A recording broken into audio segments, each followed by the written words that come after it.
ನಮಸ್ಕಾರ, welcome back to prime topic series. ಇವತ್ತಿನ prime topic ಸಿರೀಸಲ್ಲಿ ನಿಮ್ಮ KEA ಕಂಡಕ್ಟ್ ಮಾಡ್ತಾ ಇರ್ತಕ್ಕಂತಹ PC ಪರೀಕ್ಷೆಯಲ್ಲಿ ಈ ವರ್ಷ ಕನಿಷ್ಠ 6ರಿಂದ 8 ಮಾರ್ಕ್ಸನ್ನು ಕೊಡ್ತಕ್ಕಂತಹ ಪ್ರಮುಖ ಟಾಪಿಕ್ಸನ್ನು ಡಿಸ್ಕಸ್ ಮಾಡೋಣ. ಆ ಟಾಪಿಕ್ಸ್ ಯಾವ್ಯಾವುದು ಅಂತ ಹೇಳ್ತೀನಿ, ಅದ್ರ ಜೊತೆಗೆ PDF ಎಲ್ಲಿ ಸಿಗುತ್ತೆ ಅಂತ ಹೇಳ್ತೀನಿ. ಅದ್ರ ಮುಂಚೆ ಸ್ಮಾಲ್ ಅನೌನ್ಸ್ಮೆಂಟ್ ಇದೆ. ನಾಡಿದ್ದಿಂದ ಅಂದರೆ ಜುಲೈ 3ರಿಂದ KS ಗುರುಜಿ ಪ್ಲಾಟ್ಫಾರ್ಮ್ ವತಿಯಿಂದ ನಿಮಗೆ ಹೊಸ ಟೆಸ್ಟ್ ಸಿರೀಸನ್ನು ಆರಂಭ ಮಾಡ್ತಾ ಇದ್ದೀವಿ. ಇದರಲ್ಲಿ KEA ಪ್ಯಾಟರ್ನ್ ಬೇಸಿಸ್ ಮೇಲೆ ಎಲ್ಲ ಕ್ವಶನ್ಸನ್ನು, statement based questions, recent trend questions ಎಲ್ಲ ಕವರ್ ಮಾಡಿ, ಅದ್ರ ಜೊತೆಗೆ ನಿಮ್ಮ ಸ್ಟೇಟ್ ಗೌರ್ಮೆಂಟ್ ಟೆಕ್ಸ್ಟ್ ಬುಕ್ಸು ಮತ್ತು CBSE ಟೆಕ್ಸ್ಟ್ ಬುಕ್ಸಿಂದ ಕೂಡ ಸೈನ್ಸು, ಜಿಯೋಗ್ರಫಿ ಕ್ವಶನ್ಸ್ ಬರುತ್ತೆ. ಆ್ಯಂಡ್ ಅದ್ರ ಜೊತೆಗೆ ನಿಮಗೆ ಸಂಪೂರ್ಣವಾಗಿ ಪ್ರತಿ ಸಬ್ಜೆಕ್ಟ್ದು ಪ್ರೈಮ್ ಟಾಪಿಕ್ಸ್ ಮೇಲೆ ಇಂಪಾರ್ಟೆಂಟ್ ಆಗಿರ್ತಕ್ಕಂತಹ ಟಾಪಿಕ್ಸನ್ನು, ಸಬ್ ಟಾಪಿಕ್ಸನ್ನು ಕವರ್ ಮಾಡಿ ಅದ್ರ ಮೇಲೆ ಸಫಿಷಿಯಂಟ್ ಪ್ರಶ್ನೆಗಳಿರ್ತವೆ. 25 ಡೇಸ್ ಟೆಸ್ಟ್ ಸಿರೀಸ್ ಇರುತ್ತಿದ್ದು, ಅಂದರೆ 25 ದಿನಗಳ ಕಾಲ ಇರುತ್ತೆ. ಪ್ರತಿನಿತ್ಯ ನಿಮಗೆ 2ರಿಂದ 3 ಟೆಸ್ಟ್ ಇರುತ್ತೆ, ಮೈಕ್ರೋ ಟೆಸ್ಟು ಮತ್ತು ಮಿನಿ ಟೆಸ್ಟು, 55 ಕ್ವಶನ್ಸ್ದು. ಸೊ ಮುಂದಿನ 25 ದಿನಗಳ ಕಾಲ ನಿಮಗೆ ಡೀಟೇಲ್ ಆಗಿರುತ್ತೆ. ಪ್ರತಿ ಟೆಸ್ಟ್ ಹೆಂಗಿರುತ್ತೆ ಅಂದರೆ, ಅಡ್ವಾನ್ಸ್ಡ್ ಆಗಿ ನಾನು ಟೈಮ್ ಟೇಬಲ್ ಕೊಡ್ತೀನಿ, ಅದ್ರ ಮೇಲೇ ಆ ಟಾಪಿಕ್ ಮೇಲೇ ಪ್ರಶ್ನೆಗಳಿರ್ತವೆ. ಆ ಪ್ರಶ್ನೆಗಳನ್ನು ಸಾಲ್ವ್ ಮಾಡಿದ್ಮೇಲೆ ಡೀಟೇಲ್ಡ್ ಆಗಿ ಎಕ್ಸ್ಪ್ಲನೇಷನ್ ಇರುತ್ತೆ, ಅದ್ರ ಮೇಲೆ ಎಲಿಮಿನೇಷನ್ ಟೆಕ್ನಿಕ್ ಇರುತ್ತೆ, ಎಕ್ಸ್ಟ್ರಾ ವ್ಯಾಲ್ಯೂ ಅಡಿಷನ್ ಕೂಡ ಇರುತ್ತೆ.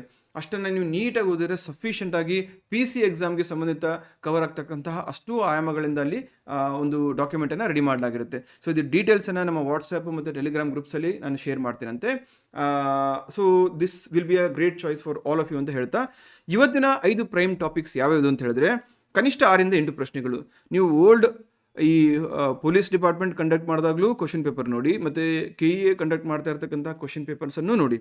ಅದರಲ್ಲಿ ನದಿ ವ್ಯವಸ್ಥೆಗಳು, ಅದರಲ್ಲೂ ಪ್ರಮುಖವಾಗಿ ಕರ್ನಾಟಕದ ನದಿ ವ್ಯವಸ್ಥೆಗಳು, ಕರ್ನಾಟಕದ ಪ್ರಮುಖ ಅಣೆಕಟ್ಟುಗಳು, ಕರ್ನಾಟಕದ ಪ್ರಮುಖ ಜಲಪಾತಗಳು, ಕರ್ನಾಟಕದ ಪ್ರಮುಖ ಏರ್ಪೋರ್ಟ್ಸು, ಅದರ ಜೊತೆಗೆ ಕರ್ನಾಟಕದ ಪ್ರಮುಖ GI ಟ್ಯಾಗ್ಸ್ ಅಥವಾ ಜಿಯೋಗ್ರಫಿಕಲ್ ಇಂಡಿಕೇಶನ್ಸ್ ಅಂತ ಕರಿತೀವಿ, ಅಥವಾ ಭೌಗೋಳಿಕ ಸೂಚ್ಯಂಕ ಅಂತ ಕರಿತೀವಿ. ಸೊ ಈ 5 ಟಾಪಿಕ್ಸ್ ಮೇಲೆ ನಿಮಗೆ ಇಷ್ಟು ಪ್ರಶ್ನೆ ಬಂದೇ ಬರುತ್ತೆ. ಹಾಗಾಗಿ ಈ 5 ಟಾಪಿಕ್ಸನ್ನು ಡೀಟೇಲ್ಡಾಗಿ ಕವರ್ ಮಾಡೋಣಂತೆ. ಪ್ರತಿ ಟಾಪಿಕ್ ಮೇಲೂ 20 ಕ್ವಶನ್ ಆನ್ಸರ್ಸು, ಅಂದರೆ 20 MCQs ಮತ್ತು ಡೀಟೇಲ್ಡ್ ಸೊಲ್ಯೂಷನ್ ಇರುತ್ತೆ. Fine.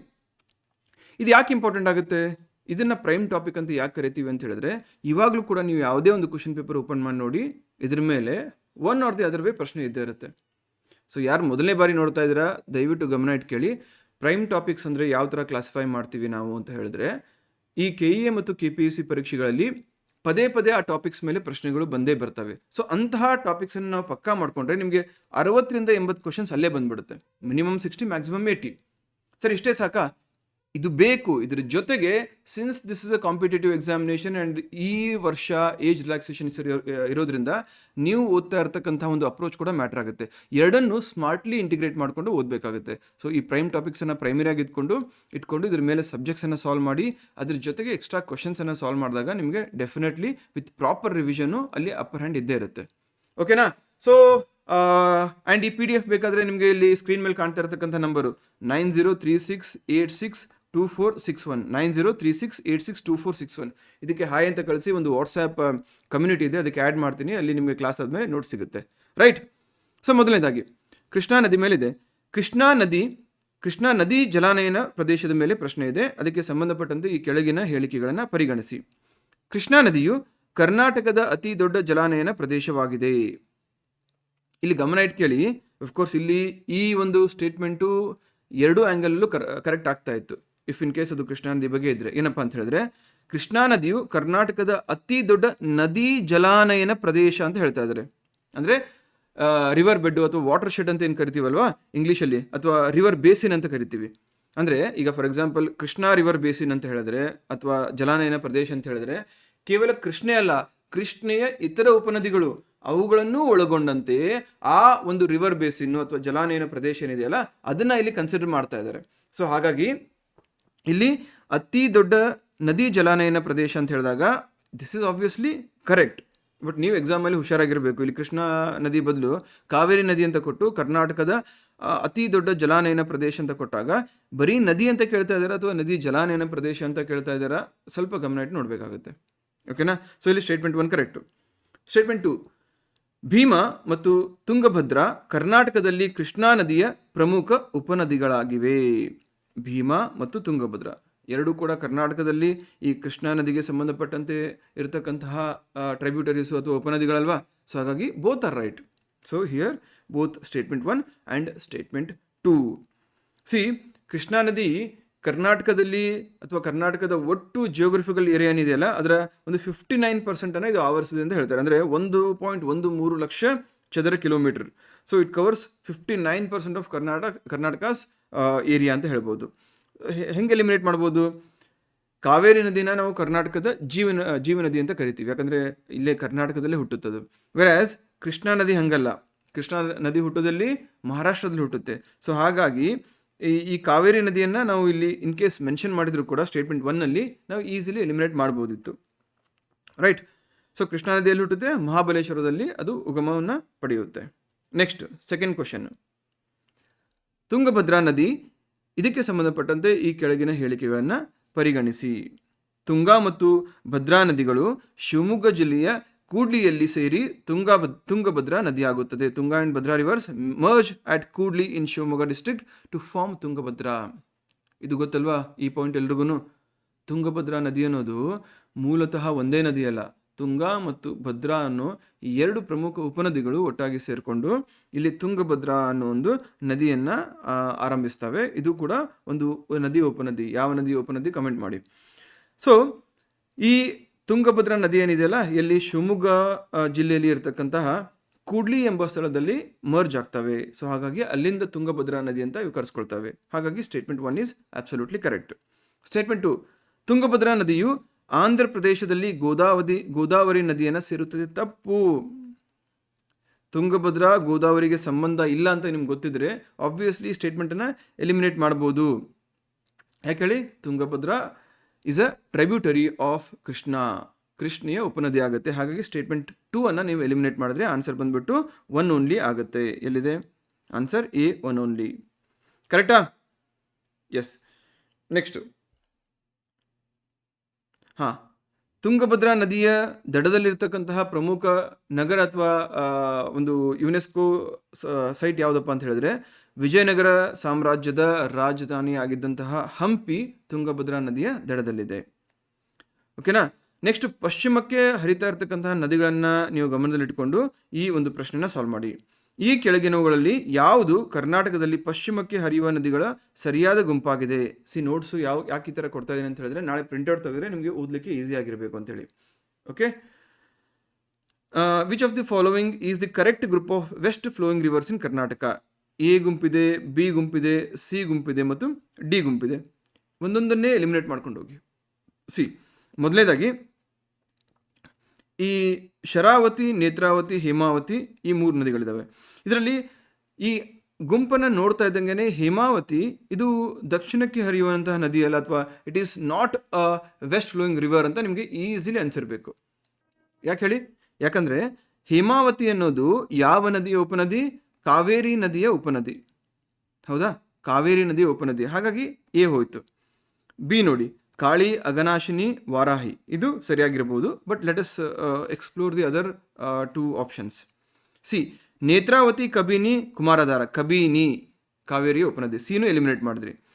D, Kali, Bhima and Sharavati. Bhima eliminate ಮಾಡ್ಬೋದು, ಕೃಷ್ಣೆಯ ಒಂದು ಉಪನದಿ. ಸೊ ಹಾಗಾಗಿ ನಿಮ್ಗೆ ಯಾವಾಗ ಈ ಥರ ಗುಂಪಲ್ಲಿ ಕೊಟ್ಟಿರ್ತಾರೋ ಅಥವಾ ಕನ್ಫ್ಯೂಷನ್ ಆಗುತ್ತೋ ಅಂಥ ಸಂದರ್ಭದಲ್ಲಿ ಆ ಆನ್ಸರಲ್ಲಿ ಒಂದು ಕೀವರ್ಡನ್ನು ಅಥವಾ ಎಲ್ಲೋ ಒಂದು ಕಡೆ ನೀವು ಎಲಿಮಿನೇಟ್ ಮಾಡಲಿಕ್ಕೆ ಒಂದು ಅಂಶವನ್ನು ಟ್ರೈ ಮಾಡಿದ್ರೆ ಈಸಿಲಿ ಆನ್ಸರ್ ಗೊತ್ತಿರುತ್ತೆ. ಸೊ ಇಲ್ಲಿ ಕಾಳಿ, ಅಘನಾಶಿನಿ ಸುಮಾರು ಜನ ಗೊತ್ತಿರುತ್ತೆ. ವರಾಹಿ ಹೌದಾ ಅಲ್ವಾ ಅಂತ ಕನ್ಫ್ಯೂಷನಲ್ಲಿ ಇರ್ತಾರೆ. ಅಂಥ ಸಂದರ್ಭದಲ್ಲಿ ಉಳಿದಂತಹ 3 ಆಪ್ಷನ್ಸನ್ನು ನೀವು ಎಲಿಮಿನೇಟ್ ಮಾಡಿದ್ರೆ ಕಣ್ಣು ಮುಚ್ಕೊಂಡು ಉಳಿದಂಥ ಆಪ್ಷನನ್ನು ಮಾರ್ಕ್ ಮಾಡ್ಬೋದು. Getting my point? So this is how elimination techniques work. Sir elimination technique ಈಗಲೂ ವರ್ಕ್ ಆಗುತ್ತಾ? 100% ವರ್ಕ್ ಆಗದೆ ಇರ್ಬೋದು. ಅಂದರೆ 100ಕ್ಕೆ 100ರಷ್ಟು ಕ್ವಶನ್ಸ್ಗೂ ಆನ್ಸರ್ ಮಾಡಲಿಕ್ಕೆ ಸಾಧ್ಯ ಇಲ್ಲದೆ ಇರ್ಬೋದು. ನಮಗೆ ಈ ಟೆಕ್ನಿಕ್ಸು ಟ್ರಿಕ್ಸ್ ಬೇಕಾಗಿರೋದಲ್ಲಿ ಈಗ ನೀವೊಬ್ಬ ಸೀರಿಯಸ್ ಆಸ್ಪಿರೆಂಟ್ ಆಗಿದ್ದರೆ ಒಂದು 60-70 ಈ ರೇಂಜಲ್ಲಿ ಬಂದುಬಿಡ್ತೀರ. ನಿಮಗೆ 70ರಿಂದ 80 ಹೋಗಲಿಕ್ಕೆ ಒಂದು 10 ಮಾರ್ಕ್ಸ್ ಏನು ಬೇಕಲ್ಲ, ಅಲ್ಲಿ ಡೆಫಿನೆಟ್ಲಿ ಇದೊಂದು ಪುಷ್ ಕೊಡುತ್ತೆ. ಈ ಕಾರ್ಗೆ ನೈಟ್ರಾಕ್ಸೈಡ್ ಇದ್ದಂಗೆ ಇದು. ನೈಟ್ರಾಕ್ಸ್ ಹಾಕಿದ ತಕ್ಷಣ ಕಾರ್ ಸ್ಪೀಡ್ ಡಬಲ್ ಆಗುತ್ತಲ್ಲ, ಹಂಗದು. ಓಕೆನಾ? ಎಸ್. ನೆನಪಿರಲಿ, ಪಶ್ಚಿಮಕ್ಕೆ ಹರಿತಾ ಇರ್ತಕ್ಕಂತಹ ನದಿಗಳು ನಮ್ಮ ಕರ್ನಾಟಕದಲ್ಲಿ ಯಾಕೆ ಹೆಸರುವಾಸಿಯಾಗಿದ್ದಾವೆ ಅಂತ ಕೇಳಿದ್ರೆ, most of them have got hydro electric power projects. ಇಲ್ಲಿ ಹೈಡ್ರೋ ಎಲೆಕ್ಟ್ರಿಕ್ ಪ್ರಾಜೆಕ್ಟ್ಸನ್ನು ಕಟ್ಟಲಾಗಿದೆ. ಯಾಕೆ ಹೇಳಿ? ಈ ಪೂರ್ವಕ್ಕೆ ಅಂದರೆ ನಮ್ಮ ಬೇ ಆಫ್ ಬೆಂಗಾಲ್ನ ಸೇರ್ತಾ ಇರ್ತಕ್ಕಂಥ ನದಿಗಳು ಅಷ್ಟಾಗಿ ಸ್ಟೀಪ್ ಆಗಿರಲ್ಲ, ಅಂದರೆ ಒಂದು ಸಮತಟ್ಟಾದಂತಹ ಪ್ರದೇಶವನ್ನು ಹರ್ಕೊಂಡು ಹೋಗ್ತಾವು. ಆದರೆ ವೆಸ್ಟ್ ಫ್ಲೋಯಿಂಗ್ ರಿವರ್ಸ್ ಅಂದರೆ ಪಶ್ಚಿಮಕ್ಕೆ ಮುಖ ಮಾಡಿ ಹರಿತಾ ಇರತಕ್ಕಂಥ ನದಿಗಳು ದೇ ಸಿ ರ್ಯಾಪಿಡ್ ಫಾಲ್ಸ್, ಅಂದರೆ ಸಡನ್ನಾಗಿ ಫಾಲ್ಸ್ ಮಾಡೋದಾಗಿರ್ಬೋದು ಅಥವಾ ಸಡನ್ನಾಗಿ ಹೈಟಿಂದ ಧುಮ್ಮಿಕೋದಾಗಿರ್ಬೋದು ಮಾಡ್ತವೆ. ಹಾಗಾಗಿ ಇಲ್ಲಿ ಅಣೆಕಟ್ಟುಗಳನ್ನು ಕಟ್ಟಿ ಅವುಗಳಿಂದ ವಿದ್ಯುತ್ತನ್ನು ಜನರೇಟ್ ಮಾಡಲಿಕ್ಕೆ ಅವಕಾಶ ಇದೆ. ಸೊ ಹಾಗಾಗಿ ವೆಸ್ಟ್ ಫ್ಲೋಯಿಂಗ್ ರಿವರ್ಸ್ ಅಂತ ಬಂದಾಗ ಪ್ರಮುಖವಾದಂಥ ಹೈಡ್ರೋ ಎಲೆಕ್ಟ್ರಿಕ್ ಪವರ್ ಪ್ರಾಜೆಕ್ಟ್ಸ್ ಕೂಡ ನಾವಿಲ್ಲಿ ಇರೋದನ್ನು ಕಾಣ್ಬೋದು. ಭಾರತದ ಮೊಟ್ಟ ಮೊದಲ ಹೈಡ್ರೋ ಎಲೆಕ್ಟ್ರಿಕ್ ಪವರ್ ಪ್ರಾಜೆಕ್ಟ್ ಯಾವುದು ಅಂತ ಆನ್ಸರಲ್ಲಿ ಕಮೆಂಟ್ ಮಾಡಿ. ಮುಂದೆ ಆ ಟಾಪಿಕ್ ಬಂದಾಗ ಇಲ್ಲಿ ಚರ್ಚೆ ಆಗುತ್ತೆ. ನೆಕ್ಸ್ಟು, ಕಾಳಿ ನದಿಗೆ ಸಂಬಂಧಿಸಿದಂತೆ ಈ ಕೆಳಗಿನ ಹೇಳಿಕೆಗಳನ್ನು ಪರಿಗಣಿಸಿ. ಕಾಳಿ ನದಿಯು ಉತ್ತರ ಕನ್ನಡ ಜಿಲ್ಲೆಯ ಡಿಗ್ಗಿ ಗ್ರಾಮದಲ್ಲಿ ಉಗಮಿಸುತ್ತದೆ. ಇದು ನಮ್ಮ ಯಾವುದು ಒಂದು ತಾಲೂಕು ಬರುತ್ತಲ್ಲಪ್ಪ, ಜೊಯ್ಡಾ, ಕಾರವಾರ ಜಿಲ್ಲೆಯ ಜೊಯ್ಡಾ ತಾಲೂಕಲ್ಲಿ ಇರತಕ್ಕಂತಹ ಡಿಗ್ಗಿ ಗ್ರಾಮದಲ್ಲಿ ಇದು ಉಗಮಿಸುತ್ತದೆ. ಹಾಗಾಗಿ this is the right answer. ಕರ್ನಾಟಕದ ಅತಿ ಎತ್ತರದ ಅಣೆಕಟ್ಟುಗಳಲ್ಲಿ ಒಂದಾದ ಕೀವರ್ಡ್ ನೋಡಿ ಇಲ್ಲಿ, super dam, one of the highest dams, the highest dam ಅಂತ ಇಲ್ಲ, ಅಂದರೆ ಕರ್ನಾಟಕದ ಅತಿ ಎತ್ತರದ ಅಣೆಕಟ್ಟು ಅಂತ ಕರಿತಾ ಇಲ್ಲ, ಅತಿ ಎತ್ತರದ ಅಣೆಕಟ್ಟುಗಳಲ್ಲಿ ಒಂದಾದ ಅಂತ ಕರಿತಾ ಇದ್ದಾರೆ. ಹಾಗಾಗಿ ಸೂಪಾ ಅಣೆಕಟ್ಟು ಈ ಸ್ಟೇಟ್ಮೆಂಟಲ್ಲಿ ಕರೆಕ್ಟ್ ಆಗುತ್ತೆ. ಸೂಪಾ ಅಣೆಕಟ್ಟನ್ನು ಈ ನದಿಗೆ ಅಡ್ಡಲಾಗಿ ನಿರ್ಮಿಸಲಾಗಿದೆ. ದಾಂಡೇಲಿಗೆ ಹೋಗೋರೆಲ್ಲ ಇದನ್ನು ನೋಡಿರ್ತೀರ. ಸೊ ಹಾಗಾಗಿ ಇಲ್ಲಿ ಬೋತ್ ಸ್ಟೇಟ್ಮೆಂಟ್ಸ್ ಆರ್ ಅಬ್ಸಲ್ಯೂಟ್ಲಿ ಕರೆಕ್ಟಾ? ಸೊ ಸೂಪಾ ಅಣೆಕಟ್ಟು ಮತ್ತೊಂದು ಕದ್ರಾ ಅಣೆಕಟ್ಟು ಅಂತ ಬರುತ್ತೆ, ಎರಡೂ ಕೂಡ ಇಲ್ಲಿ ಫೇಮಸ್ ಆಗಿರ್ತಕ್ಕಂಥವು. ಎಲ್ಲಿ ಬರುತ್ತೆ? ಜೊಯ್ಡಾ ತಾಲೂಕು, ಕಾರವಾರ ಜಿಲ್ಲೆ. ಕಾಳಿ ನದಿ ಇಲ್ಲಿಂದನೇ ನಿಮಗೆ ಉಗಮಿಸುವುದನ್ನು ನಾವು ಕಾಣ್ಬೋದು. ಓಕೆ, ನೆಕ್ಸ್ಟ್ ಮತ್ತೊಂದು ಇದಕ್ಕೆ ಸಂಬಂಧಪಟ್ಟಂತಹ ಪ್ರಮುಖ ಸ್ಥಾವರ ಯಾವುದು? ಕೈಗಾ ಅಣು ವಿದ್ಯುತ್ ಸ್ಥಾವರ. ಕಾವೇರಿಯ ಉಪನದಿಗಳು, ಇದಕ್ಕೆ ಸಂಬಂಧಪಟ್ಟಂತೆ ಪ್ರಶ್ನೆ ನೋಡಿ. ಈ ಕೆಳಗಿನವುಗಳನ್ನು ಎಡದಂಡೆ ಮತ್ತು ಬಲದಂಡೆ ಉಪನದಿಗಳಾಗಿ ಪರಿಗಣಿಸಿ. ಅರ್ಕಾವತಿ ಮತ್ತು ಶಿಂಷಾ ಕಾವೇರಿಯ ಎಡದಂಡೆ ಉಪನದಿಗಳು. ಅರ್ಕಾವತಿ ಮತ್ತು Shimsha they are left bank tributaries of Kaveri. Lakshmana Teertha ಮತ್ತು ಸುವರ್ಣಾವತಿ ಬಲದಂಡೆ ಉಪನದಿಗಳು. ಲಕ್ಷ್ಮಣ ತೀರ್ಥ ಮತ್ತು ಸುವರ್ಣಾವತಿ ಇವು ಬಲದಂಡೆ ಉಪನದಿಗಳು. ಒಂದು ನದಿ ಈ ಥರ ಇರುತ್ತೆ ಅಂತ ಹೇಳಿದ್ರೆ ಎಡದಂಡೆ ಮತ್ತು ಬಲದಂಡೆ ಅಂತ ಹೇಳ್ಬಿಟ್ಟು ಎರಡು ವಿಭಾಗಗಳಲ್ಲಿ ಆ ಉಪನದಿಗಳನ್ನು ಏನು ಮಾಡ್ಬೋದು, ನಾವು ಸೇರಿಸ್ಬೋದು. ಸೊ ಈಗ for example Kaveri East flowing river, ಈ ಕಡೆಯಿಂದ ನಾರ್ತಿಂದ ಬರ್ತಕ್ಕಂತಹ ಟ್ರಿಬ್ಯೂಟರೀಸನ್ನು ನಾವು ಎಡದಂಡೆ ಅಂತ ಕರಿತೀವಿ, ಅಂದರೆ ಲೆಫ್ಟ್ ಬ್ಯಾಂಕ್ ಟ್ರಿಬ್ಯೂಟರೀಸು. ಬಲಗಡೆಯಿಂದ ಬಂದು ಸೇರ್ತಾ ಇರ್ತಕ್ಕಂಥ ಉಪನದಿಗಳಿಗೆ ರೈಟ್ ಬ್ಯಾಂಕ್ ಟ್ರಿಬ್ಯೂಟರೀಸ್ ಅಂತ ಕರಿತೀವಿ. ಇದಕ್ಕೆ ಸಂಬಂಧಪಟ್ಟಂತೆ ನಮ್ಮ ಕಾಂಪಿಟೇಟಿವ್ ಗುರೂಜಿ ಅಂತ ಇನ್ಸ್ಟಾಗ್ರಾಮ್ ಚಾನಲ್ ಇದೆ ನೋಡಿ, ಅಲ್ಲಿ ಈ ಥರ ಎಲ್ಲ ಶಾರ್ಟ್ಕಟ್ಸನ್ನು, ಉಪನದಿಗಳು, ಇಂಪಾರ್ಟೆಂಟ್ ರೂಲರ್ಸು ಅಥವಾ ಪಾಲಿಟಿ ರಿಲೇಟೆಡ್ ಶಾರ್ಟ್ಕಟ್ಸು ಎಲ್ಲವನ್ನು ಅಲ್ಲಿ ಅಪ್ಲೋಡ್ ಮಾಡ್ತಾ ಹೋಗ್ತಾ ಇದ್ದೀನಿ. ಫಾಲೋ ಮಾಡಿ ಕಾಂಪಿಟೇಟಿವ್ ಗುರೂಜಿ. ಈ ಕೆಳಗಡೆ ಡಿಸ್ಕ್ರಿಪ್ಷನಲ್ಲಿ ಅದರ ಒಂದು ಲಿಂಕ್ ಕೂಡ ಕೊಟ್ಟಿರ್ತೀನಿ, ಇನ್ಸ್ಟಾಗ್ರಾಮ್ ಲಿಂಕು, ಫಾಲೋ ಮಾಡಿ. ನೆಕ್ಸ್ಟ್, ಎರಡೂ ಕೂಡ ಕರೆಕ್ಟ್ ಇಲ್ಲಿ, both 1 and 2 both are right. Next,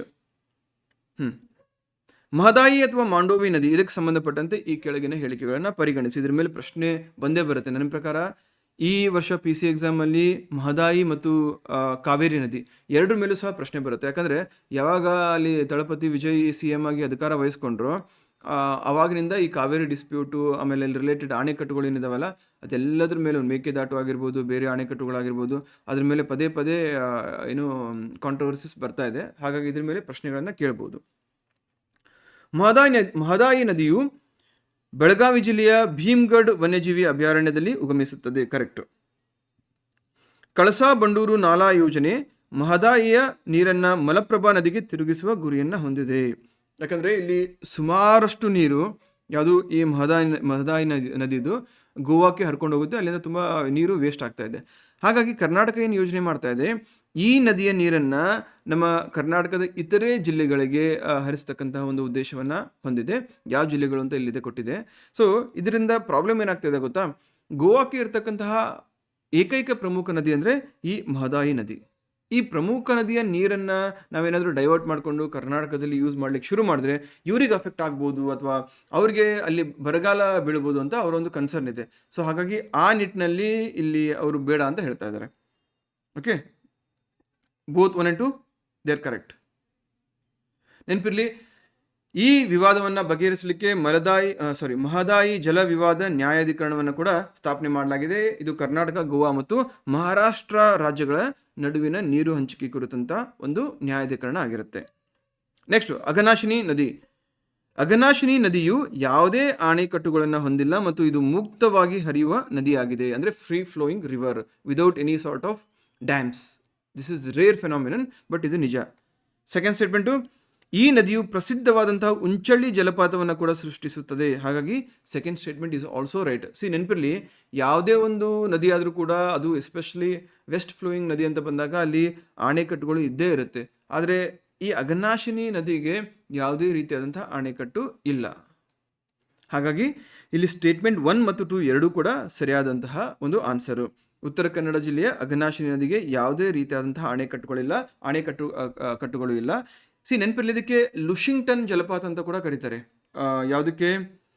Unchalli ಜಲಪಾತಕ್ಕೆ.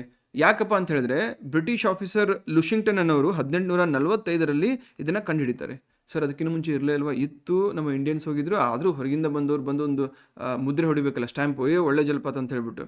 Indians ಅದೇ ಥರ ನಾವು ಆ ಸಂದರ್ಭದಲ್ಲಿ ಇದ್ವಿ. ಅದು ವೆಸ್ಟರ್ನ್ ಡಾಮಿನೆನ್ಸು ಅಥವಾ ವೈಟ್ ರೇಸ್ ಡಾಮಿನೆನ್ಸು ಆ ರೀತಿ ನಮ್ಮ ತಲೆಗಲ್ಲಿ ಫೀಡ್ ಮಾಡಿದರು ಬ್ರಿಟಿಷರ್ಸು ಮತ್ತು ಇತರ ಯುರೋಪಿಯನ್ಸು. It's fine. ಲುಷಿಂಗ್ಟನ್ ಜಲಪಾತ ಅಂತ ಯಾವ ಜಲಪಾತಕ್ಕೆ ಹೆಸರಿದೆ ಅಂತ ಕೇಳಿದ್ರೆ ಉಂಚಳ್ಳಿ ಜಲಪಾತ ಅಂತ ಹೇಳಿ. ಅಲ್ಲೇನು ಜಗಳ ಏನು ಮಾಡೋಕ್ಕೆ ಹೋಗ್ಬೇಡಿ ಎಕ್ಸಾಮ್ ಹಾಲಲ್ಲಿ, ಓಕೆನಾ? ಅಘನಾಶಿನಿ ನದಿಮುಖ ಅಥವಾ ಈಶ್ವರಿಯನೇ ರಾಮ್ಸಾರ್ ತಾಣ ಅಂತ ಕೂಡ ಘೋಷಣೆ ಮಾಡಲಾಗಿದೆ. Okay, S. ಗೋದಾವರಿ ನದಿ ವ್ಯವಸ್ಥೆ. ಈ ಕೆಳಗಿನ ಹೇಳಿಕೆಗಳನ್ನು ಪರಿಗಣಿಸಿ. ಗೋದಾವರಿ ನದಿ ಅಂತ ಬಂದರೆ ಕರ್ನಾಟಕಕ್ಕೆ ಆ್ಯಕ್ಚುಲಿ ಒಂದೇ ಜಿಲ್ಲೆ ಮೂಲಕ ಅದು ಸಂಬಂಧವನ್ನು ಹೊಂದಿದೆ. ಅದು ಯಾವುದಪ್ಪ ಅಂದರೆ ಬೀದರ್ ಜಿಲ್ಲೆ. ಸ್ಟೇಟ್ಮೆಂಟ್ ನೋಡಿ, ಕರ್ನಾಟಕದಲ್ಲಿ ಹರಿಯುವ ಗೋದಾವರಿ ಜಲಾನಯನ ಪ್ರದೇಶದ ಏಕೈಕ ಪ್ರಮುಖ ನದಿ ಮಂಜಿರಾ ನದಿ. Yes, absolutely correct. ಬೀದರ್ ಡಿಸ್ಟಿಕಲ್ಲಿ ಬರುತ್ತೆ. ಮಂಜಿರಾ ನದಿಯು ಬೀದರ್ ಜಿಲ್ಲೆಯ ಮೂಲಕ ಹರಿಯುತ್ತದೆ. Yes, absolutely correct. Both 1 and 2 are correct. ಇದು ಈ ಗೋದಾವರಿ ನದಿಯ ಒಂದು ಪ್ರಮುಖ ಭಾಗ ಕರ್ನಾಟಕದ ಹೊರಗಡೆ ಇದೆ. ಕರ್ನಾಟಕದ ಏಕೈಕ ಜಿಲ್ಲೆ ಅಂದರೆ ಬೀದರ್ ಜಿಲ್ಲೆಯಲ್ಲಿ ಇದರ ಕೆಲವೊಂದಿಷ್ಟು ಭಾಗವನ್ನು ಅಥವಾ ಜಲಾನಯನ ಪ್ರದೇಶವನ್ನು ನಾವು ನೋಡಬಹುದು. ರೈಟ್. ಅದರ ಜೊತೆಗೆ ಬೀದರ್ನಲ್ಲಿ ಹರಿತಾ ಇರ್ತಕ್ಕಂತಹ ಮಂಜಿರಾ ನದಿಯ ಉಪನದಿಗಳು ಯಾವುದು ಅಂತ ಕೂಡ ಕೇಳ್ಬೋದು. ಈ ಹಿಂದೆ ಕೇಳಿದ್ರು PC ಎಕ್ಸಾಮಲ್ಲಿ. ಕಾರಂಜ ಮತ್ತು ಚುಲ್ಕಿನಾಲಾ ಅನ್ನೋ 2 ನದಿಗಳು ಈ ಮಂಜಿರಾ ನದಿಯ ಪ್ರಮುಖ ಉಪನದಿಗಳು. ಕ್ಲಿಯರಾ? ನೆಕ್ಸ್ಟು, ವರಾಹಿ ನದಿ ಅಥವಾ ವಾರಾಹಿ ನದಿಗೆ ಸಂಬಂಧಪಟ್ಟಂತೆ ಈ ಕೆಳಗಿನ ಹೇಳಿಕೆಗಳನ್ನು ಪರಿಗಣಿಸಿ. ಇದು ಭಾರತದ ಅತಿ ಎತ್ತರದ ಶ್ರೇಣೀಕೃತ ಜಲಪಾತ. ಯಾವುದು? ಕುಂಚಿಕಲ್ ಜಲಪಾತವನ್ನು ನಿರ್ಮಿಸುತ್ತದೆ. ಕರೆಕ್ಟು. ಕರ್ನಾಟಕದ ಮೊಟ್ಟ ಮೊದಲ ಫಸ್ಟ್ ಭೂಗತ ಅಥವಾ ಅಂಡರ್ಗ್ರೌಂಡ್ ಜಲವಿದ್ಯುತ್ ಸ್ಥಾವರವನ್ನು ವಾರಾಹಿ ನದಿಗೆ ನಿರ್ಮಿಸಲಾಗಿದೆ. ಇದು ಕೂಡ ಕರೆಕ್ಟು. ಏನು ಕೇಳ್ತಿದ್ರೆ ಯಾವುದು ಸರಿಯಾಗಿದೆ. ಪ್ರತಿ ಕ್ವಶನ್ ನೋಡಿ ಯಾವುದು ಸರಿಯಾಗಿದೆ ಮತ್ತು ಸರಿಯಾಗಿಲ್ಲ. ಕ್ವಶನ್ ಇಂಟೆನ್ಷನ್ ಏನಿದೆ, ಏನು ಕೇಳಕ್ಕೆ ಹೊರಟಿದ್ದಾರೆ ಅದನ್ನು ದಯವಿಟ್ಟು ಗಮನದಲ್ಲಿಟ್ಕೊಂಡು ನೋಡಿ. ಈ ವರಾಹಿ ನದಿ ಶಿವಮೊಗ್ಗ ಮತ್ತು ಉಡುಪಿ ಜಿಲ್ಲೆಯಲ್ಲಿ ಒಂದು ಗಡಿಯಲ್ಲಿ ಹರಿಯುತ್ತೆ. ಸುಮಾರು 455 ಎತ್ತರದ ಕುಂಚಿಕಲ್ ಜಲಪಾತವನ್ನು ಇದು ಸೃಷ್ಟಿಸುತ್ತೆ. ಓಕೆ, ನೆಕ್ಸ್ಟ್ ಇದೇ ಥರ ಇನ್ನೂ 15 ಕ್ವಶನ್ಸ್ ಇದ್ದಾವೆ. ಯಾವುದು ರಿವರ್ಸ್ ಮೇಲೆ, ಅದು ನೋಡಿ. ನೆಕ್ಸ್ಟು ಯಾವುದಕ್ಕೆ ಹೋಗೋಣ ನಾವು? ಕರ್ನಾಟಕದ ಪ್ರಮುಖ ಜಲಪಾತಗಳು. ಶಿವನ ಸಮುದ್ರ ಜಲಪಾತ ಅಥವಾ ಶಿವನ ಸಮುದ್ರ ಫಾಲ್ಸ್ಗೆ ಸಂಬಂಧಪಟ್ಟಂತೆ ಈ ಕೆಳಗಿನ ಹೇಳಿಕೆಗಳನ್ನು ಪರಿಗಣಿಸಿ. ಕಾವೇರಿ ನದಿಯು ಮಂಡ್ಯ ಜಿಲ್ಲೆಯಲ್ಲಿ ಗಗನಚುಕ್ಕಿ ಮತ್ತು ಭರಚುಕ್ಕಿ ಎಂಬ 2 ಜಲಪಾತಗಳನ್ನು ಸೃಷ್ಟಿಸುತ್ತದೆ. ಕರೆಕ್ಟು. ಸೆಕೆಂಡ್ ಸ್ಟೇಟ್ಮೆಂಟು, ಏಷ್ಯಾದ ಮೊಟ್ಟ ಮೊದಲ ಜಲವಿದ್ಯುತ್ ಯೋಜನೆಯನ್ನು ಅಥವಾ ಹೈಡ್ರೋ ಎಲೆಕ್ಟ್ರಿಕ್ ಪ್ರಾಜೆಕ್ಟನ್ನು 1902ರಲ್ಲಿ ಈ ಜಲಪಾತದಲ್ಲಿ ಸ್ಥಾಪಿಸಲಾಯಿತು. This is also correct. ಹಾಗಾಗಿ both statement 1 and 2 are correct. And KGFಗೆ ವಿದ್ಯುತ್ತನ್ನು ಇಲ್ಲಿಂದಲೇ ಪೂರೈಸಲಾಗ್ತಾ ಇತ್ತು. ಕುಂಚಿಕಲ್ ಜಲಪಾತ, ಅದಕ್ಕೆ ಸಂಬಂಧಪಟ್ಟಂತೆ ಈ ಕೆಳಗಿನ ಹೇಳಿಕೆಗಳನ್ನು ಪರಿಗಣಿಸಿ. ಇದು ಭಾರತದ ಅತಿ ಎತ್ತರದ ಶ್ರೇಣೀಕೃತ ಜಲಪಾತವಾಗಿದೆ. It is the highest tiered waterfalls. Highest tiered ಅಂದರೆ ಏನು ಹೇಳಿ? ಈ ಥರ ಫಾಲ್ಸು ಕಲ್ ಮೇಲೆ ಬಿದ್ದು ಬರುತ್ತೆ. ಪ್ಲಂಜ್ ವಾಟರ್ ಫಾಲ್ ಅಂದರೆ ಡೈರೆಕ್ಟಾಗಿ ಮೇಲಿಂದ ಧುಮ್ಮಿಕ್ಕುವಂತಹ ಜಲಪಾತಕ್ಕೆ ನಾವು ಪ್ಲಂಜ್ ವಾಟರ್ ಫಾಲ್ಸ್ ಅಂತ ಕರಿತೀವಿ. ಟಯರ್ಡ್ ವಾಟರ್ ಫಾಲ್ಸ್ ಅಂದರೆ ಸ್ಟೆಪ್ಸ್ ರೀತಿ ಬಂಡೆ ಮೇಲೆ ಬಿದ್ದುಕೊಂಡು ಅದು ಬರುತ್ತೆ. ಕರೆಕ್ಟಾ? First statement correct. ಇದನ್ನು ಶರಾವತಿ ನದಿಯು ನಿರ್ಮಿಸುತ್ತದೆ. ತಪ್ಪು. ಶರಾವತಿ ನದಿ ಬರೋದೆಲ್ಲಿ? ಜೋಗದಲ್ಲಿ ಬರುತ್ತೆ ನಮಗೆ. ಈ ಶಿವಮೊಗ್ಗ ಮತ್ತು ಉಡುಪಿ ಜಿಲ್ಲೆಯಲ್ಲಿರ್ತಕ್ಕಂತಹ ಈ ಕುಂಚಿಕಲ್ ಜಲಪಾತದಲ್ಲಿ ವರಾಹಿ ನದಿಯಿಂದ ನಿರ್ಮಾಣಗೊಳ್ಳುತ್ತೆ. 455 ಮೀಟರ್ ಎತ್ತರ ಇದರದಾಗಿರುತ್ತೆ. ಶರಾವತಿ ನದಿಗೆ ಸಂಬಂಧಿಸಿದ ಯಾವುದು? ಜೋಗ ಜಲಪಾತ. ವರಾಹಿ, ಕುಂಚಿಕಲ್ ನೆನ್ಪಿಟ್ಕೊಳ್ಳಿ. ಅಬ್ಬೆ ಜಲಪಾತಕ್ಕೆ ಸಂಬಂಧಪಟ್ಟಂತೆ ಈ ಕೆಳಗಿನ ಹೇಳಿಕೆಗಳನ್ನು ಪರಿಗಣಿಸಿ. ಇದು ಯಾವುದು? ಈ ಅಬ್ಬೆ ಜಲಪಾತ ಇದು ಕೊಡಗು ಜಿಲ್ಲೆಯ ಮಡಿಕೇರಿ ಬಳಿ ಇದೆ. It is absolutely correct. ಇದನ್ನು ಕಾವೇರಿಯ ಉಪನದಿಯಾದ ಕಬಿನಿ ನದಿಯು ಸೃಷ್ಟಿಸುತ್ತದೆ. ತಪ್ಪು. ಯಾವುದು? ಅಬ್ಬೆ ಜಲಪಾತಕ್ಕೆ ಸಂಬಂಧಪಟ್ಟಂತೆ ಇಲ್ಲಿ ಕಬಿನಿ ನದಿ. No, this is wrong. ಯಾಕಂದರೆ ಕಬಿನಿ ನದಿ ಎಲ್ಲಿ ಬರುತ್ತೆ? ನಮ್ಮ ಈ ಕಡೆ ಮೈಸೂರು ಸೈಡ್ ಬರುತ್ತೆ, ಮೈಸೂರು HD ಕೋಟೆ ಕಡೆ ಬರುತ್ತೆ. ಸೊ ಆಬ್ವಿಯಸ್ಲಿ ಅದು ಮಡಿಕೇರಿಯಲ್ಲಿ ಜಲಪಾತವನ್ನು ಸೃಷ್ಟಿಸಲಿಕ್ಕೆ ಸಾಧ್ಯವೇ ಇಲ್ಲ. ಸೊ ಹಾಗಾಗಿ ಅಬ್ಬೆ ಫಾಲ್ಸ್ ಕೊಡಗಿನಲ್ಲಿದೆ. ಇದನ್ನು ಒಂದು ಲೋಕಲ್ ರಿವರ್ಸ್ ಮುಂದೆ ಹೋಗಿ ಅವು ಕೂಡ ಕಾವೇರಿಗೆ ಜಾಯ್ನ್ ಆಗ್ತವೆ. ಆ ಲೋಕಲ್ ಹೊಳೆಗಳಿಂದ ನಿರ್ಮಾಣ ಆಗಿರ್ತಕ್ಕಂಥದ್ದು. ಇದು ಕಬಿನಿಯಲ್ಲಿ ಬರುತ್ತೆ, ಕಂಪ್ಲೀಟ್ಲಿ ಈ ಸೌತಲ್ಲಿ ವಯನಾಡಲ್ಲಿ ಹುಟ್ಟುತ್ತೆ. ಹಾಗಾಗಿ ಅದಕ್ಕೂ ಇದಕ್ಕೂ ಸಂಬಂಧ ಇರಲಿಕ್ಕೆ ಚಾನ್ಸೇ ಇಲ್ಲ, ನೆನಪಲ್ಲಿರಲಿ. ಜೋಗ ಜಲಪಾತಕ್ಕೆ ಸಂಬಂಧಪಟ್ಟಂತೆ ಈ ಕೆಳಗಿನ ಹೇಳಿಕೆಗಳನ್ನು ಪರಿಗಣಿಸಿ. ಜೋಗ ಜಲಪಾತವನ್ನು ನಿರ್ಮಿಸುವ ನದಿ ಮತ್ತು ಅದು ಧುಮುಕುವ ವಿಧ ಯಾವುದು ಅಂತ ಕೇಳ್ತಾ ಇದ್ದಾರೆ. ಸೊ ಇದಕ್ಕೆ ಸಂಬಂಧಪಟ್ಟಂತೆ ಸ್ಟೇಟ್ಮೆಂಟ್ಸಲ್ಲಿ ಇದನ್ನು ನಿರ್ಮಿಸುವ ನದಿ ಶರಾವತಿ ನದಿ. ಇದು ನೇರವಾಗಿ ಧುಮುಕುವಂತಹ ಜಲಪಾತ. ಸುಮಾರು 253 ಮೀಟರ್ ಕಲ್ಲಿಗೆ ತಾಕ್ದೇನೆ ನೇರವಾಗಿ ಬಂದು ಬೀಳ್ತಕ್ಕಂತಹ ಪ್ಲಂಜ್ ವಾಟರ್ಫಾಲ್ ಅಂತ ಕರಿತೀವಿ ನಾವು. ನೆಕ್ಸ್ಟು ಉಂಚಳಿ ಜಲಪಾತಕ್ಕೆ ಸಂಬಂಧಪಟ್ಟಂತೆ ಈ ಕೆಳಗಿನ ಹೇಳಿಕೆಗಳನ್ನು ಪರಿಗಣಿಸಿ. ಉಂಚಳಿ ಜಲಪಾತವನ್ನು ಲೂಷಿಂಗ್ಟನ್ ಜಲಪಾತ ಅಂತ ಕರೀತಾರೆ. ಇದನ್ನು ಈಗಾಗಲೇ ನೋಡಿದ್ದೀವಿ. ಇದು ಉತ್ತರ ಕನ್ನಡ ಜಿಲ್ಲೆಯಲ್ಲಿ ಅಘನಾಶಿನಿ ನದಿಯು ಇದನ್ನು ನಿರ್ಮಿಸುತ್ತದೆ. ಇದು ಕೂಡ ಕರೆಕ್ಟು, ಬೋತ್ 1 and 2. ಬ್ರಿಟಿಷ್ ಅಧಿಕಾರಿ ಆದಂತಹ JD ಲೂಷಿಂಗ್ಟನ್ ಅವರು ಆಗಲೇ ಹೇಳಿದೆ 1845 ಇದನ್ನು ಪತ್ತೆ ಹಚ್ಚಿದ್ರು. ಮಾಗೋಡು ಮತ್ತು ಸಾತೋಡಿ ಜಲಪಾತಗಳು, ಇದಕ್ಕೆ ಸಂಬಂಧಪಟ್ಟಂತೆ ಈ ಕೆಳಗಿನ ಯಾವ ಜೋಡಿಯು ಸರಿಯಾಗಿ ಹೊಂದಿಕೆಯಾಗಿದೆ? ಮಾಗೋಡು ಜಲಪಾತ ಬೇಡ್ತಿ ನದಿ. ಈ ಬೇಡ್ತಿ ನದಿಯನ್ನು ನಾವು ಗಂಗಾವಳಿ ನದಿ ಅಂತ ಕೂಡ ಕರಿತೀವಿ, ನೆನಪಲ್ಲಿರಲಿ. ಗಂಗಾವಳಿ ನದಿ ಬೇರೆ ಅಲ್ಲ, ಬೇಡ್ತಿ ನದಿ ಬೇರೆ ಅಲ್ಲ. ಸೆಕೆಂಡು ಸಾತೋಡಿ ಜಲಪಾತ ಕಾಳಿ ನದಿ, ಇದು ಕೂಡ ಕರೆಕ್ಟು. ಹಾಗಾಗಿ both 1 and 2 are correct here. Iruppu ಜಲಪಾತಕ್ಕೆ ಸಂಬಂಧಪಟ್ಟಂತೆ ಈ ಕೆಳಗಿನ ಹೇಳಿಕೆಗಳನ್ನು ಪರಿಗಣಿಸಿ. ಇರುಪ್ಪು ಜಲಪಾತವು ಕೊಡಗು ಜಿಲ್ಲೆಯ ಬ್ರಹ್ಮಗಿರಿ ವನ್ಯಜೀವಿ ಅಭಯಾರಣ್ಯದಲ್ಲಿದೆ. Iruppu falls is located in the Brahmagiri wildlife sanctuary of Kodagu district. This is absolutely correct. ಇದನ್ನು ಲಕ್ಷ್ಮಣ ತೀರ್ಥ ನದಿಯು ನಿರ್ಮಿಸುತ್ತದೆ. ಇದು ಕಾವೇರಿ ನದಿಯ ಉಪನದಿಯಾಗಿದೆ. ಇದು ಕೂಡ ಕರೆಕ್ಟು. ಹಾಗಾಗಿ both 1 and 2 are correct. So ಇಲ್ಲಿ ಫಾಲ್ಸ್ ಮೇಲೆ ನಿಮಗೆ ಯಾವುದೋ ಆಣೆಕಟ್ಟುಗಳ ಮೇಲೆ ಫಾಲ್ಸೇ ಅಲ್ವಾ, ಫಾಲ್ಸ್ ಮೇಲೆ ಇನ್ನೂ 15 ಕ್ವಶನ್ಸ್ ಇದ್ದಾವೆ, ಈಸಿಲಿ ನೋಡ್ಕೊಳ್ಳಿ. ನೆಕ್ಸ್ಟು ಕರ್ನಾಟಕದ ಪ್ರಮುಖ ವಿಮಾನ ನಿಲ್ದಾಣಗಳು ಅಥವಾ ಏರ್ಪೋರ್ಟ್ಸ್ ಬಗ್ಗೆ ಚರ್ಚೆ ಮಾಡೋಣ. ಕೆಂಪೇಗೌಡ ಅಂತಾರಾಷ್ಟ್ರೀಯ ವಿಮಾನ ನಿಲ್ದಾಣ, ಅದಕ್ಕೆ ಸಂಬಂಧಪಟ್ಟಂತೆ ಈ ಕೆಳಗಿನ ಹೇಳಿಕೆಗಳನ್ನು ಪರಿಗಣಿಸಿ. ಈ ವಿಮಾನ ನಿಲ್ದಾಣವನ್ನು ಸಾರ್ವಜನಿಕ ಖಾಸಗಿ ಸಹಭಾಗಿತ್ವ ಅಂದರೆ ಪಬ್ಲಿಕ್ ಪ್ರೈವೇಟ್ ಪಾರ್ಟ್ನರ್ಶಿಪ್ ಅಂತ ಕರಿತೀವಲ್ವಾ, ಅದರ ಅಡಿಯಲ್ಲಿ ಅಥವಾ ಆ ಮಾದರಿಯಲ್ಲಿ ನಿರ್ಮಿಸಲಾಗಿದೆ. Absolutely correct. ಸೆಕೆಂಡ್ ಸ್ಟೇಟ್ಮೆಂಟು, ಇತ್ತೀಚೆಗೆ ಉದ್ಘಾಟನೆಗೊಂಡ ಇದರ ಟರ್ಮಿನಲ್ 2 ಅನ್ನು ಟರ್ಮಿನಲ್ ಇನ್ ಗಾರ್ಡನ್ ಅಂದರೆ ಗಾರ್ಡನ್ ಒಳಗಿನ ಅಂದರೆ ಉದ್ಯಾನವನದ ಒಳಗಿನ ಟರ್ಮಿನಲ್ ಅಂತ ಪರಿಕಲ್ಪನೆಯೊಂದಿಗೆ ವಿನ್ಯಾಸಗೊಳಿಸಲಾಗಿದೆ. This is also correct. So hence both 1 and 2 are correct. HAL ವಿಮಾನ ನಿಲ್ದಾಣ ಕುರಿತಂತೆ HAL ವಿಮಾನ ನಿಲ್ದಾಣದ ಕುರಿತಾದಂತಹ ಈ ಕೆಳಗಿನ ಹೇಳಿಕೆಗಳನ್ನು ಗಮನಿಸಿ. ಇದು ಬೆಂಗಳೂರಿನ ಮೊಟ್ಟ ಮೊದಲ ವಿಮಾನ ನಿಲ್ದಾಣವಾಗಿದ್ದು ವಾಲ್ಚಂದ್ ಹೀರಾಚಂದ್ ಅವರು ಇದನ್ನು ಸ್ಥಾಪಿಸಿದರು. This is correct. 2008ರಲ್ಲಿ ದೇವನಹಳ್ಳಿ ವಿಮಾನ ನಿಲ್ದಾಣವು ಕಾರ್ಯಾಚರಣೆ ಪ್ರಾರಂಭಿಸಿದಾಗ HALನಲ್ಲಿ ವಾಣಿಜ್ಯ ವಿಮಾನಗಳ ಹಾರಾಟವನ್ನು ನಿಲ್ಲಿಸಲಾಯಿತು. This is also correct. So ಇಲ್ಲಿ ಬೋತ್ 1 and 2, 1 ಮತ್ತು 2 ಕೂಡ ಸರಿಯಾದಂಥ ಆಪ್ಷನ್ಸ್. ಸೊ ಮಂಗಳೂರಿನ ಅಂತಾರಾಷ್ಟ್ರೀಯ ವಿಮಾನ ನಿಲ್ದಾಣ ಕುರಿತಂತೆ ಈ ಕೆಳಗಿನ ಹೇಳಿಕೆಗಳನ್ನು ಪರಿಗಣಿಸಿ. ಮಂಗಳೂರು ವಿಮಾನ ನಿಲ್ದಾಣವು ಟೇಬಲ್ ಟಾಪ್ ರನ್ವೇನ ಹೊಂದಿರತಕ್ಕಂತಹ ಭಾರತದ ಕೆಲವು ವಿಮಾನ ನಿಲ್ದಾಣಗಳಲ್ಲಿ ಒಂದು. ಹೌದು, ಟೇಬಲ್ ಟಾಪ್ ಅಂದರೆ ಶಾರ್ಟೆಸ್ಟ್ ಅಥವಾ ಅತಿ ಕಿರಿದಾದಂತಹ ರನ್ವೇನ ಹೊಂದಿರುತ್ತೆ. ಈ ಹಿಂದೆ ತುಂಬ ಹಲವು ವರ್ಷಗಳಿಂದ ಒಂದು ದೊಡ್ಡ ಇನ್ಸಿಡೆಂಟ್ ಆಗಿತ್ತು, ಅಪಾರ ಪ್ರಾಣಹಾನಿ ಕೂಡ ಆಗಿತ್ತು. ಸೊ ಹಾಗಾಗಿ ಆ ನಿಟ್ಟಿನಲ್ಲಿ ಇದು ಇಂಪಾರ್ಟೆಂಟ್ ಆಗುತ್ತೆ. ಇದು ಉಡುಪಿ ಜಿಲ್ಲೆಯ ಬೈಂದನೂರಿನಲ್ಲಿ ಇದೆ. ತಪ್ಪು. ಉಡುಪಿ ಜಿಲ್ಲೆಯಲ್ಲಿ ಯಾಕೆ ಬರುತ್ತೆ? ಅಬ್ಸಲ್ಯೂಟ್ಲಿ ತಪ್ಪಲ್ವಾ? ದಕ್ಷಿಣ ಕನ್ನಡ ಜಿಲ್ಲೆಯಲ್ಲಿ ಬರುತ್ತೆ ಅದು. ರಾಷ್ಟ್ರಕವಿ ಕುವೆಂಪು ವಿಮಾನ ನಿಲ್ದಾಣ, ಶಿವಮೊಗ್ಗದಲ್ಲಿ ನಿರ್ಮಿಸಲಾದ ಹೊಸ ವಿಮಾನ ನಿಲ್ದಾಣದ ಕುರಿತಾದಂತಹ ಈ ಕೆಳಗಿನ ಹೇಳಿಕೆಗಳಲ್ಲಿ ಯಾವುದು ಸರಿಯಾಗಿದೆ? ಇದರ ಟರ್ಮಿನಲ್ ಅನ್ನು ಕಮಲದ ಹೂವಿನ ಆಕಾರದಲ್ಲಿ ವಿನ್ಯಾಸಗೊಳಿಸಲಾಗಿದೆ. This is correct. ಇದನ್ನು ಭಾರತೀಯ ವಿಮಾನ ನಿಲ್ದಾಣ ಪ್ರಾಧಿಕಾರ ಸಂಪೂರ್ಣವಾಗಿ ನಿರ್ಮಿಸಿದೆ. ಇದು ತಪ್ಪು. ಇದು ಕರ್ನಾಟಕದ ಅತಿ ಉದ್ದದ ರನ್ವೇಯನ್ನು ಹೊಂದಿರತಕ್ಕಂಥದ್ದು. ತಪ್ಪು.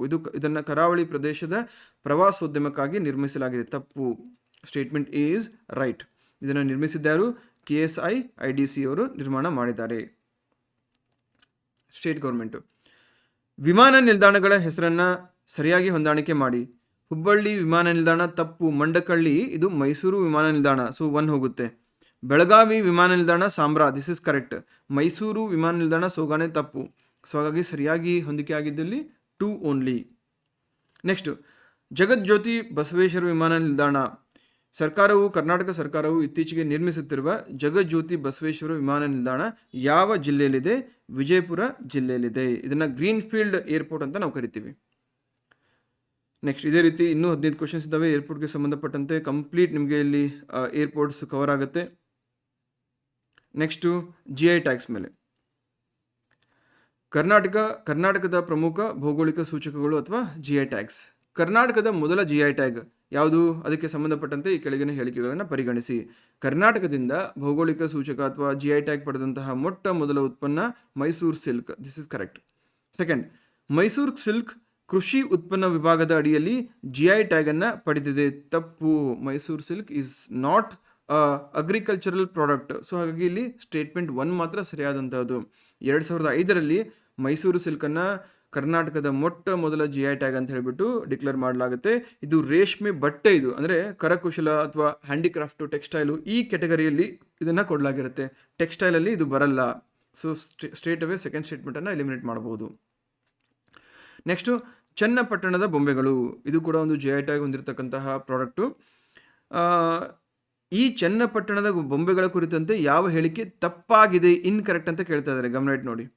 ಇವುಗಳನ್ನು ಆಲೆ ಮರ ಅಥವಾ ಐವರಿ ವುಡ್ ಎಂಬ ಮೃದುವಾದ ಮರದಿಂದ ತಯಾರಿಸಲಾಗುತ್ತದೆ. That is correct. ಇವುಗಳಿಗೆ ಬಣ್ಣ ಬಳಿಯಲು ರಾಸಾಯನಿಕ ಬಣ್ಣಗಳು. ತಪ್ಪು. ರಾಸಾಯನಿಕ ಅಂತ ಇದ್ದಾಗೇ ನೀವು ಇದನ್ನು ಡಿಲೀಟ್ ಮಾಡ್ಬೋದು. They are famous for natural colours. ನೈಸರ್ಗಿಕವಾಗಿ ಇರ್ತಕ್ಕಂಥ ಬಣ್ಣಗಳನ್ನು ಬೆಳೀತಾರೆ, ಹಾನಿಕಾರಕ ಅಲ್ಲದೆ ಇರತಕ್ಕಂತಹ ಒಂದು ಬಣ್ಣ. ಸೊ ಯಾವ್ದು ಆನ್ಸರು? B. C ಏನಿದೆ ಸುಮ್ಮನೆ ನೋಡಿ. ಚನ್ನಪಟ್ಟಣವನ್ನು ಗೊಂಬೆಗಳ ನಗರ ಅಂತ ಕರಿತೀವಿ. ಕರೆಕ್ಟು. D. ಟಿಪ್ಪು ಸುಲ್ತಾನ್ ಪರ್ಷಿಯಾದಿಂದ ಕುಶಲಕರ್ಮಿಗಳನ್ನು ಕರೆತಂದು ಈ ಕಲೆಗೆ ಪ್ರೋತ್ಸಾಹ ನೀಡಿದನು. ಇದು ಕೂಡ ಸರಿಯಾದಂತಹ ಆಯ್ಕೆ. ಇಳ್ಕಲ್ ಸೀರೆಗಳಿಗೆ ಸಂಬಂಧಪಟ್ಟಂತೆ ಈ ಕೆಳಗಿನ ಹೇಳಿಕೆಗಳನ್ನು ಪರಿಗಣಿಸಿ. ಇಳ್ಕಲ್ ಸೀರೆಗಳು ಬಾಗಲಕೋಟೆ ಜಿಲ್ಲೆಯ ಭೌಗೋಳಿಕ ಸೂಚಕವಾಗಿದೆ. So statement 1 is correct. ಈ ಸೀರೆಯ ಸೆರಗನ್ನು ಟೋಪ್ ತೇನಿ ಎಂಬ ವಿಶಿಷ್ಟ ತಂತ್ರದಿಂದ ನೇಯಲಾಗುತ್ತದೆ. ಇದು ಕೂಡ ಸರಿಯಾದಂತಹ ಒಂದು ಆಯ್ಕೆ. ಟೋಪ್ ತೇನಿ ಅನ್ನೋದು ಯಾವುದಕ್ಕೆ ಸಂಬಂಧಪಟ್ಟಿದೆ? ಇಳ್ಕಲ್ ಸೀರೆಗೆ ಸಂಬಂಧಪಟ್ಟಂತಹ ಒಂದು ಟೆಕ್ನಿಕ್ ಇದು. ಯಾವುದಕ್ಕೆ? ಸೀರೆಯ ಸೆರಗನ್ನು ಹೆಣೆಯುವಂತಹ ಒಂದು ಟೆಕ್ನಿಕ್ ಇದು. Coffee GI tags. ಈ ಕೆಳಗಿನ ಯಾವ ಕಾಫಿ ಪ್ರಭೇದವು ಕರ್ನಾಟಕದಿಂದ GI ಟ್ಯಾಗನ್ನು ಪಡೆದಿಲ್ಲ? ಚಿಕ್ಕಮಗಳೂರು ಅರೇಬಿಕಾ ಪಡೆದಿದೆ, ಕೊಡಗು ಅರೇಬಿಕಾ ಪಡೆದಿದೆ, ಬಾಬಾ ಬುಡಂಗಿರಿ ಅರೇಬಿಕಾ ಪಡೆದಿದೆ, ಮೈಸೂರು ಅರೇಬಿಕಾ ನೋ. ಕರ್ನಾಟಕದಿಂದ ಕಾಫಿ ಕೆಟಗರಿಯಲ್ಲಿ GI ಟ್ಯಾಗನ್ನು ಹೊಂದಿರತಕ್ಕಂತಹ ಕಾಫಿ ಪ್ರಭೇದಗಳು ಚಿಕ್ಕಮಗಳೂರು, ಕೊಡಗು ಹಾಗೂ ಬಾಬಾ ಬುಡಂಗಿರಿ ಟ್ಯಾಗ್. ಉಡುಪಿಯ ಮಟ್ಟುಗುಳ್ಳ ಎಂಬ ಒಂದು GI ಟ್ಯಾಗ್ಗೆ ಸಂಬಂಧಪಟ್ಟಂತೆ ಈ ಕೆಳಗಿನ ಹೇಳಿಕೆಗಳನ್ನು ಪರಿಗಣಿಸಿ. ಮಟ್ಟುಗುಳ್ಳ ಎಂಬುದು ಉಡುಪಿಯಲ್ಲಿ ಬೆಳೆಯುವ ಒಂದು ವಿಶಿಷ್ಟವಾದ ಮಾವಿನ ಹಣ್ಣು. ತಪ್ಪು. ಉಡುಪಿಯಲ್ಲಿ ಬೆಳೀತಾರೆ, ಬಟ್ ಮಾವಿನ ಹಣ್ಣಲ್ಲ ಇದು. ಇದೊಂದು ಬ್ರಿಂಜಾಲ್ ಅಂದರೆ ಬದನೆಕಾಯಿ ಕೆಟಗರಿ. ಸೊ ಹಂಗಾಗಿ first statement is wrong. Second statement, ಈ ಬೆಳೆಯನ್ನು 15ನೇ ಶತಮಾನದಲ್ಲಿ ಶ್ರೀ ವಾದಿರಾಜ ಮಹಾಸ್ವಾಮಿಗಳು ಪರಿಚಯಿಸಿದರು ಎಂದು ನಂಬಲಾಗಿದೆ. This is correct. ಅದೇ ಒಂದು ರೀತಿಯಾದಂಥ ನಂಬಿಕೆ ಇದೆ. ಹಾಗಾಗಿ ಸೆಕೆಂಡ್ ಸ್ಟೇಟ್ಮೆಂಟ್ ಕರೆಕ್ಟ್ ಇಲ್ಲಿ. ಸೊ ಇದೊಂದು ವಿಶಿಷ್ಟವಾದ ಬದನೆಕಾಯಿಯ ಪ್ರಜಾತಿ. ರೈಟ್. ನೆಕ್ಸ್ಟ್ ಬ್ಯಾಡಗಿ ಮೆಣಸಿನಕಾಯಿ. ಇದೇ ರೀತಿ ಇನ್ನೂ 15 ಕ್ವಶನ್ಸ್ ಇದಾವೆ. You can refer them. Next ಕರ್ನಾಟಕದ ಪ್ರಮುಖ ಅಣೆಕಟ್ಟುಗಳು ಮತ್ತು ಜಲಾಶಯಗಳು. ಕೃಷ್ಣರಾಜಸಾಗರ. ಈ ಒಂದು ಡ್ಯಾಮ್ಗೆ ಸಂಬಂಧಪಟ್ಟಂತೆ ಕೆಳಗಿನ ಹೇಳಿಕೆಗಳನ್ನು ಪರಿಗಣಿಸಿ. ಕೃಷ್ಣರಾಜಸಾಗರ ಅಣೆಕಟ್ಟನ್ನು ಕಾವೇರಿ ನದಿಗೆ ಅಡ್ಡಲಾಗಿ ಮೈಸೂರು ಜಿಲ್ಲೆಯಲ್ಲಿ ನಿರ್ಮಿಸಲಾಗಿದೆ. ತಪ್ಪು. ಇದು ಕಾವೇರಿ ನದಿಗೆ ಅಡ್ಡಲಾಗಿ ನಿರ್ಮಾಣ ಮಾಡಲಾಗಿದೆ, ಒಪ್ಕೊಳ್ಳೋಣ. But it's not in Mysuru ಜಿಲ್ಲೆ or Mysuru district. It's in Mandya district and ಪ್ರಮುಖವಾಗಿ ಶ್ರೀರಂಗಪಟ್ಟಣ ತಾಲೂಕಿನಲ್ಲಿ ಇದು ಸ್ಥಿತಗೊಂಡಿದೆ. ಹಾಗಾಗಿ ಸ್ಟೇಟ್ಮೆಂಟ್ 1 ತಪ್ಪು. ಸ್ಟೇಟ್ಮೆಂಟ್ 2, ಸರ್ ಎಂ ವಿಶ್ವೇಶ್ವರಯ್ಯನವರು ಈ ಅಣೆಕಟ್ಟಿನ ಮುಖ್ಯ ಇಂಜಿನಿಯರ್ ಆಗಿದ್ದರು. This is correct. Okay. Almatti ಅಣೆಕಟ್ಟು. ಇದಕ್ಕೆ ಸಂಬಂಧಪಟ್ಟಂತೆ ಈ ಕೆಳಗಿನ ಹೇಳಿಕೆಗಳನ್ನು ಪರಿಗಣಿಸಿ. ಆಲಮಟ್ಟಿ ಅಣೆಕಟ್ಟನ್ನು ಕೃಷ್ಣಾ ನದಿಗೆ ಅಡ್ಡಲಾಗಿ ವಿಜಯಪುರ ಜಿಲ್ಲೆಯಲ್ಲಿ ನಿರ್ಮಿಸಲಾಗಿದೆ. This is correct. Second statement, ಈ ಅಣೆಕಟ್ಟಿನ ಹಿನ್ನೀರಿನ ಜಲಾಶಯವನ್ನು ಲಾಲ್ ಬಹದ್ದೂರ್ ಶಾಸ್ತ್ರಿ ಜಲಾಶಯ ಎಂದು ಕರೆಯಲಾಗುತ್ತದೆ. ಇದು ಕೂಡ ಸರಿಯಾದಂತಹ ಆಯ್ಕೆ. ಸೊ ಹಾಗಾಗಿ ಇದನ್ನು ನಾವು ಅಪ್ಪರ್ ಕೃಷ್ಣಾ ಪ್ರಾಜೆಕ್ಟ್ ಅಡಿಯಲ್ಲಿ ನೋಡ್ಬೋದು. So both statements are correct.